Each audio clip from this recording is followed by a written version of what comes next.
Voltamos agora com Rede Notícia, em Belo Horizonte, 12h33. E no nosso quadro de entrevistas, a gente recebe hoje a diretora do Sindirede BH, Vanessa Portugal, para a gente falar sobre esse movimento grevista que já entra no 12º dia e paralisa as aulas em Belo Horizonte. Vanessa, obrigado por ter concedido o nosso pedido, o nosso convite, estar aqui com hoje. A gente sabe que mais tarde, daqui a pouquinho, tem uma assembleia às 14h. E como que a gente pode prever o que vai acontecer hoje? Eu tenho um sentimento que, pelo que a gente tem de informação, infelizmente a greve deve permanecer, né, Vanessa? Porque a greve é um movimento justo, é um movimento que todo mundo tem direito de fazer, reivindicar melhor condição de trabalho, melhor salário, mas ninguém quer fazer greve, né, Vanessa? Claro. Boa tarde. Boa tarde, eu que agradeço a oportunidade em nome do conjunto dos trabalhadores em educação da Rede Municipal de Ensino de Belo Horizonte.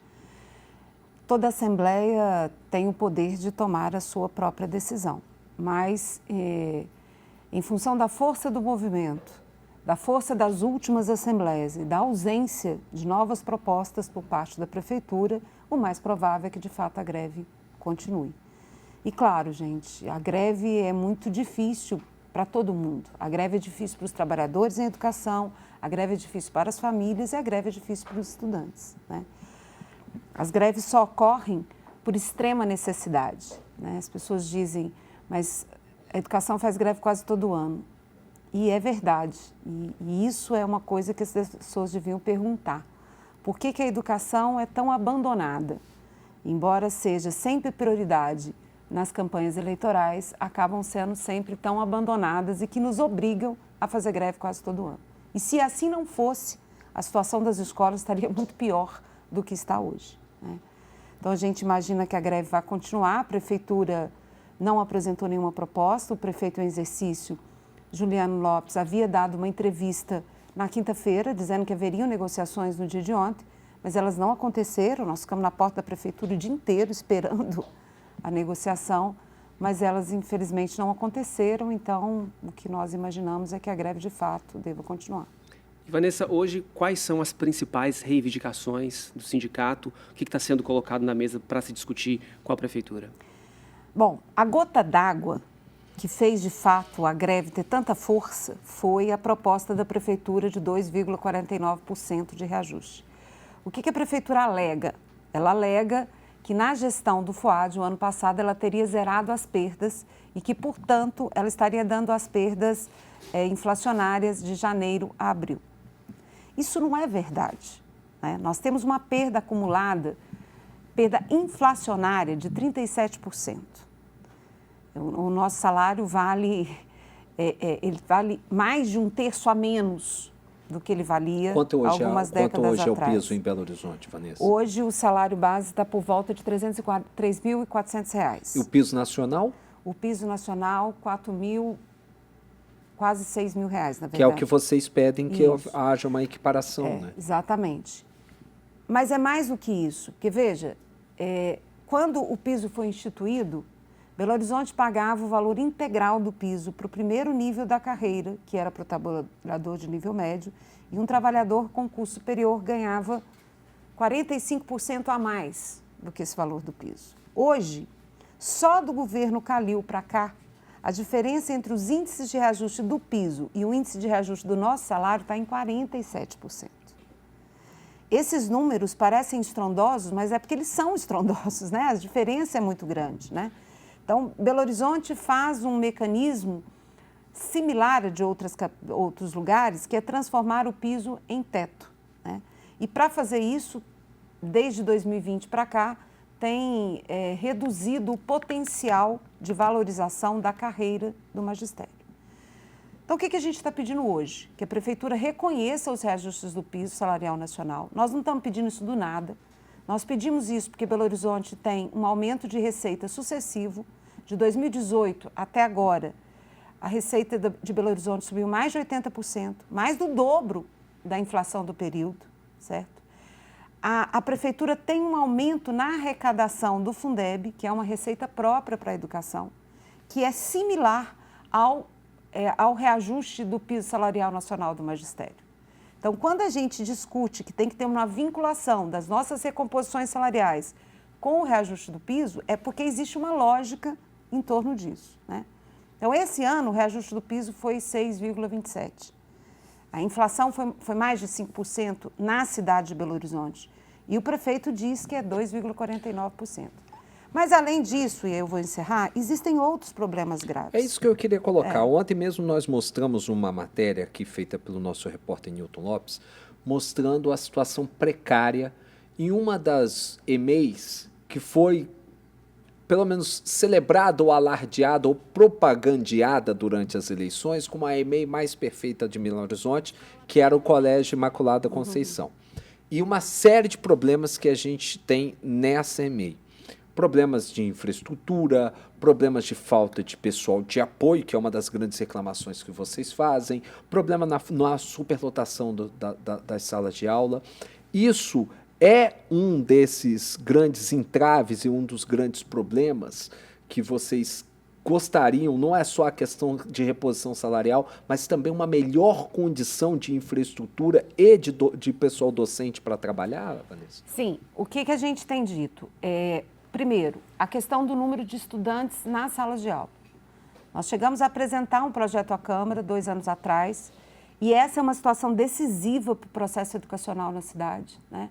A complexidade da educação aumentou muito, né? Porque a escola recebe as crianças na sua diversidade e tem que receber, essa é uma defesa nossa, com as suas deficiências, com as suas questões. São as crianças reais que nós temos, ela tem que vir para a escola. Mas tem que ter uma estrutura de atendimento, né? Então, a redução do número de alunos por turma, houve uma redução drástica do número de professores nas escolas de educação infantil. Terminou o ano de 2024 com um número de professores, no início do ano, houve uma redução drástica desse número de professores, então falta professores dentro das escolas. A questão da nossa carreira, que precisa ser reestruturada, a correção de uma defasagem que foi criada para os aposentados, né? Porque a gente não pode abandonar os trabalhadores aposentados, e a questão do nosso tempo de planejamento. Tudo isso são questões muito importantes. Perfeito. Hoje vocês conseguem mensurar quantas escolas estão paralisadas e quantos professores aderiram à greve, para a gente ter uma dimensão do tamanho da paralisação? Nós temos quase 90% das escolas envolvidas na greve. Isso deve corresponder hoje, porque isso varia de um dia para o outro, Sim, né? Por volta de 70% dos profissionais em educação. Mas a greve é muito forte na cidade, né? Justamente por esses motivos que a gente disse. Ô, Vanessa, teve algo que parece que foi como caísse uma bomba atômica no meio de vocês, que foi uma nota veiculada pela Prefeitura de Belo Horizonte, afirmando que a média salarial dos profissionais da educação ultrapassaria a casa de R$10 mil. Eram 13 mil. Né? Falaram em 13 mil, não foi isso? Isso, somado à viagem do prefeito Álvaro Damião a Israel e tudo que aconteceu durante a última semana, fez com que essa adesão ao movimento grevista aumentasse ainda mais e a indignação em vocês ficasse ainda maior. Como que vocês estão vendo esse panorama como um todo? Uma nota que apresenta um valor que é completamente falso, diferente em relação àquilo que vocês colocam, e no meio disso tudo o prefeito indo para Israel e ficar passeando em bunker durante esse período todo, que foi infelizmente o que acabou acontecendo. Eu não sei se aumentou o número de grevistas, mas aumentou a indignação, porque o número de grevistas já estava alto desde o início. Isso é um absurdo completo, porque essa tentativa de desmoralizar os trabalhadores em educação, primeiro que ele diz que é a média do salário de trabalhadores que têm 2 cargos. O que é isso? O que é trabalhador que tem 2 cargos? São trabalhadores com curso superior, com pós-graduação, que trabalham 10 horas por dia dentro da escola, e que essa seria a média salarial. Bom, se fosse, não dava para dizer também que era um grande salário, né? Mas não é. Não é essa a realidade. Isso é literalmente mentira. Existem trabalhadores que, nessa condição que eu disse, que têm 2 cargos, trabalham 10 horas por dia dentro da escola, que têm curso superior e alguns cursos de pós-graduação e alguns anos já na prefeitura que ganham R$13 mil, nessa situação, nessa totalidade, brutos, existem. Isso é a média salarial da categoria? De nenhuma forma. Em nenhuma hipótese tem como chegar nisso. Nenhuma hipótese. Então, é usar um dado de absoluta má-fé para tentar desvalorizar os trabalhadores da educação. Essa ida para Israel é um absurdo por vários motivos.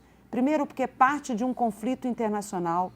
Ele não foi lá como ele, Damião, ele foi como prefeito de Belo Horizonte, ele não tinha o direito de tomar esse posicionamento.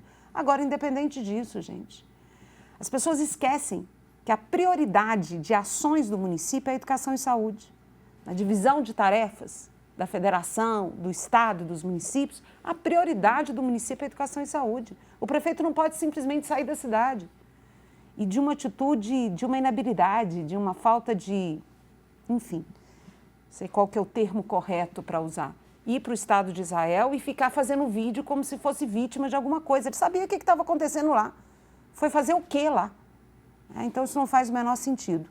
E outra coisa, o último secretário de Educação foi afastado por uma decisão do Supremo em função de uma investigação da Polícia Federal que concluiu que ele era culpado de corrupção na Bahia. Quem é esse secretário? Esse secretário veio da Bahia para cá, trazido pelo FUAD, o ano passado, como moeda política de apoio para a sua candidatura. Ele foi indicado pela União Brasil, que é o partido do Álvaro Damião. Já havia investigação sobre fraude e corrupção quando ele é trazido para cá. E tem 150 milhões em contratos realizados por ele em um ano de dinheiro da educação que está sob investigação da Controladoria do município. Então, isso tudo gera muita indignação. Porque para onde está indo o dinheiro da educação? E é sobre isso, não só sobre a situação do ex-secretário de Educação de Belo Horizonte, mas também as sucessivas trocas que a pasta sofreu nos últimos anos, tanto na gestão Calil, mas em especial na gestão Fuad Noman, que a gente quer conversar um pouco no próximo bloco, depois do intervalo. Rede Notícia vai para o intervalo rapidinho e na volta a gente continua conversando com a diretora do Sindirrede, Vanessa Portugal, sobre não só a greve dos profissionais da educação em Belo Horizonte, mas a situação desse setor na capital mineira. Daqui a pouquinho a gente volta.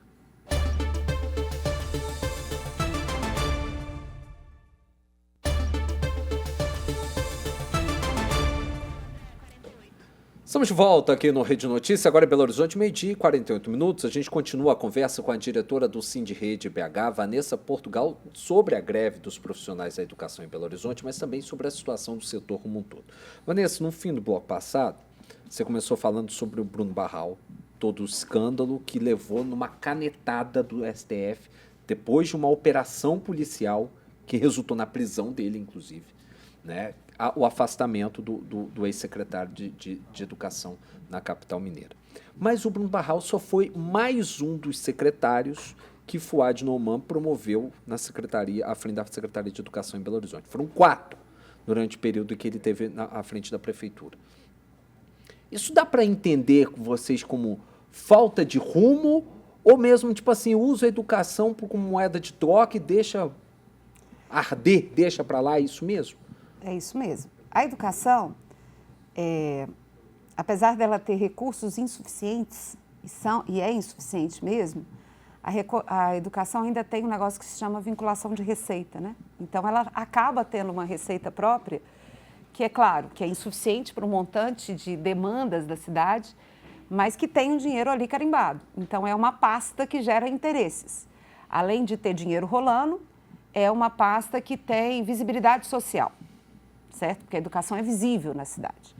Então, de fato, foi usado pelo FUAD nas tentativas de composição política para o acordo eleitoral. Então, no primeiro momento, havia uma tentativa de acordo com o grupo do Marcelo Aro, foram 2 secretários indicados por esse grupo, não ficaram. O primeiro, por questões de não ter dado certo mesmo, não ter tido acordo com algumas coisas e saiu. E a segunda sai porque não firmou o acordo com o Aro, né? E depois, como eu disse, a secretaria é dada para a União Brasil, que indica o Barral, né? E essa troca de favores, ela é muito prejudicial para a educação, Porque, na verdade, nós vivemos uma situação na cidade em que o dinheiro da educação tem sido usado para coisas muito estranhas ao processo educacional, às necessidades diretas da escola, que mesmo que não sejam ilegais, são imorais. Isso chegou a um ápice com o Barral, mas é óbvio que também não surge com o Barral. Então, nós já tivemos situações do dinheiro da educação ser utilizado para reformar campos de futebol das comunidades, que é absolutamente legítimo que a prefeitura cuide dos campos de futebol da cidade, mas não é tirar o dinheiro da alfabetização da criança para colocar no campo de futebol, está errado. Reformar praças. Tivemos compras de apostilas que não tinha nenhuma ligação concreta com nenhum projeto pedagógico, nenhuma validade pedagógica, no valor de 25 milhões. E, recentemente, como eu disse no outro bloco, são contratos na ordem de 150 milhões que estão sendo investigados, né? Então, isso é muito dinheiro. E é um dinheiro que é muito dinheiro para se perder. E é um dinheiro que faz muita falta lá dentro da escola, né? Lá no momento em que você tem que ter professor suficiente para atender as crianças, que você tem que ter materialidade para atender as crianças, né? Que você tem que ter estruturação das escolas para atender as crianças e que sim, gente, tem que ter valorização salarial dos profissionais da educação. Porque a prefeitura perde quando os salários dela ficam muito rebaixados, né? Ela perde trabalhadores que passam a abandonar. Já não está fácil ser professor, já não está fácil conseguir gente que queira ser professor, né? Então, essa é uma realidade que a gente vive e difícil e que precisa ser denunciada, precisa ser lembrada para que não volte a acontecer. E, Vanessa, durante todo esse período que vocês vêm tentando negociações com a prefeitura, quais têm sido os argumentos que eles apresentam para não, né, oferecer o reajuste que é reivindicado pela categoria? A prefeitura alega que 2025 tem uma previsão de queda de arrecadação, mas a gente ainda não conseguiu checar isso porque a prefeitura não lançou ainda todos os dados da sua arrecadação, receita, agora desse primeiro semestre de 2025, aonde deveria lançar, né? Nos órgãos de controle, que é onde, em geral, a gente pega as informações para fazer os nossos estudos. E ela alega que em 2024 ela teria zerado as perdas salariais de 2024 e que, portanto, o que é devido a isso. O que ela desconhece é o que está para trás, né? Porque o reajuste de 2024 ele vem para responder uma situação que está para trás e não para gerar a perda da inflação do próprio ano, né? E como eu disse aqui no primeiro bloco, isso não condiz com a realidade. Nós temos uma perda inflacionária enorme, que é por volta de 37%, e as diferenças de reajuste entre o piso e o salário, somente do governo Calil para cá, é de 47%. Vanessa, você está dentro da educação muitos e muitos anos. Quem vive em Belo Horizonte, 33 anos. Quem vive em Belo Horizonte sabe da sua luta, sabe que você está envolvida na educação todo esse tempo e sempre à frente do movimento sindical, sempre à frente da categoria. A gente sempre fala muito dos problemas da educação no município. O que nos últimos anos foi um acerto e que pode ser tido como algo que pode ser mirado como algo que a gente pode levar para ainda melhor na nossa capital? Eu não sei se não é política dos últimos anos, mas políticas antigas, lá do final da década de 80, início da década de 90, e por causa de muita briga Belo Horizonte manteve. E eu acho que esses são os melhores exemplos. O que nós temos hoje? Apesar da gente ter uma terceirização enorme no município, e é muito negativo, porque também isso é um escoamento de recursos para empresas de terceirização, né, e não constrói um quadro de profissionais da educação mais sólido, porque a educação não se faz só com professor. Professor no município de Belo Horizonte ainda são todos concursados. Como não acontece, por exemplo, em relação ao Estado. Não você tem os taxas e por aí vai, né? Exatamente. Isso é muito importante, porque é o que eu digo, ainda em Belo Horizonte, o professor de Belo Horizonte ele tem uma perspectiva de fazer carreira, de se aposentar naquele lugar. Então, ele tem um interesse na preservação daquele espaço, em estabelecer laços com a comunidade, estabelece laços com a comunidade, porque ele fica na mesma escola durante muito tempo, né? Então, essas são formas de troca que favorecem muito o processo educacional. E Belo Horizonte sempre foi uma rede muito dinâmica e com uma discussão política muito importante. Então, desde a eleição de diretores, lá atrás, que foi uma conquista, na verdade, as escolas de Belo Horizonte fizeram a eleição antes que isso se tornasse lei, né? é uma escola que tem, é uma rede que tem ainda um potencial de elaboração pedagógica importante, que apesar de todos os ataques que nós vamos vivenciando, a escola prevalece. Então, por exemplo, essa discussão de que as crianças com deficiência e o fim das escolas especiais, que as crianças deviam vir para dentro das escolas que atendem o conjunto das crianças, foi uma discussão e uma reivindicação antiga construída pelos próprios profissionais em educação. E os profissionais em educação absorvem isso como sendo importante. Só que constrói uma política de exigência para que dê conta de fazer um trabalho de qualidade com essas crianças. Então, tudo isso faz com que a rede de Belo Horizonte não são escolas ruins. São escolas que atendem, que buscam, de todas as formas, atender às necessidades das crianças. Qual é o problema? Nós vivemos com uma contradição enorme, né? O tempo todo. Como eu disse, você entra numa escola, não tem um dia sequer que não faltam 2, 3 professores, porque o número de professores é insuficiente. E você tem uma roda viva. O adoecimento da categoria é muito pesado. E é pesado aqui e é pesado no país inteiro. E é um desconhecimento por parte do poder público ou uma ausência de políticas para resolver essa situação. Vanessa, a gente quer agradecer muito a sua presença aqui, espaço do Rede Notícia, da TV Horizonte, da Rádio América, da Rádio Cultura, sempre aberto a vocês. Muito obrigado e a gente espera que realmente a gente tenha debates ainda mais aprofundados sobre a educação. Não se muda uma sociedade se não for por intermédio da educação, não se constrói um lugar melhor para a gente viver como seres humanos, numa sociedade mais inclusiva, numa sociedade que dialogue mais, respeite mais, que não comece dentro das salas de aula e dentro da educação como um todo. Muito obrigado, Vanessa. Eu que agradeço mais uma vez, termino pedindo muito apoio às comunidades escolares, né, para o nosso trabalho e, enfim, continuamos na luta até que a gente vença. Enquanto não vencermos é porque a luta não acabou. Olha só, gente, uma notícia de última hora. O ministro Alexandre de Moraes, do Supremo Tribunal Federal, negou agora há pouco o pedido feito pela defesa do ex-presidente Jair Bolsonaro para anular o acordo de delação premiada do tenente-coronel Mauro Cid, ex-ajudante de ordens do ex-presidente Jair Bolsonaro. A solicitação foi apresentada na ação que investiga uma possível tentativa de golpe de Estado após as eleições de 2022. Na decisão, Moraes classificou o pedido como protelatório e fora do momento adequado do processo. Ele ressalta ainda que o atual estágio da ação penal serve apenas para permitir diligências pontuais e relevantes e não para discutir a validade de acordos já homologados. Agora, na sequência da programação da TV Horizonte, da Rádio América FM e também da Cultura M, você fica com o Bola na Rede, Júnior Brasil e as notícias do esporte. Eu mais uma vez vou pedir, entre no nosso canal do YouTube, Rede Notícia TVH. Daqui a pouco essa entrevista e a íntegra do programa vão estar lá para você entrar. Entre, se inscreva, ative as notificações e compartilhe o nosso conteúdo. Rede Notícia volta amanhã, ao meio-dia. Uma boa terça-feira, fique com Deus e até amanhã.